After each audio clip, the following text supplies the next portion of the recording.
Upon entering the gates of Auschwitz, persecuted Jews did not know what awaited them. While the words at the top of the gates read, "Labor will set you free," prisoners soon realized this could not be further from the truth. Those that were not immediately sentenced to death were put to work in unimaginable living conditions. These circumstances forced prisoners to abandon their usual definitions of what was right and wrong. This alternate state of reality is called the gray zone. The gray zone refers to the moral ambiguity experienced by inhabitants of Nazi concentration camps. With their life threatened every minute, survival became the ultimate, and sometimes only, goal of the inhabitants. Under constant stress, prisoners often sank into a mental haze in order to cope with their surroundings. When the prisoners arrived in the camp, it took them a couple of days to adjust to what they were seeing. And within the first days on arrival, scholars believe that the prisoners walked around in what you would consider to be a zombie-like state. Their mind was attempting to protect them from the horrors and what they were experiencing.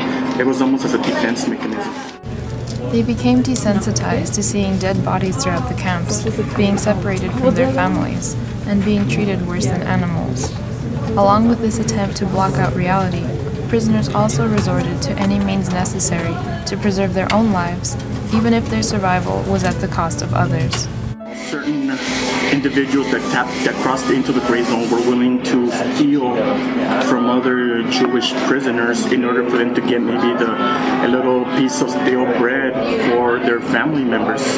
That once again, sons at times, took bread or stale soup from their fathers, and eventually the father or the mother were too weak and died from malnourishment. Sometimes to remain free, prisoners were forced to work together with Nazi forces to persecute their own friends and families.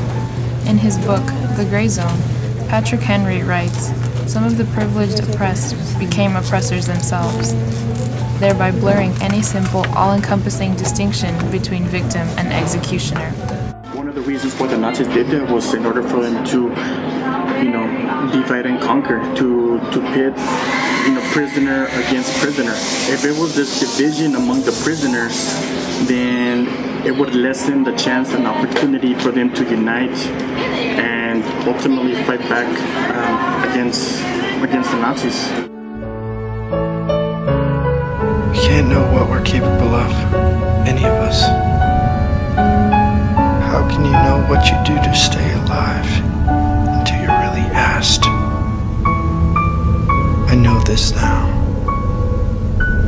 For most of us, the answer is anything.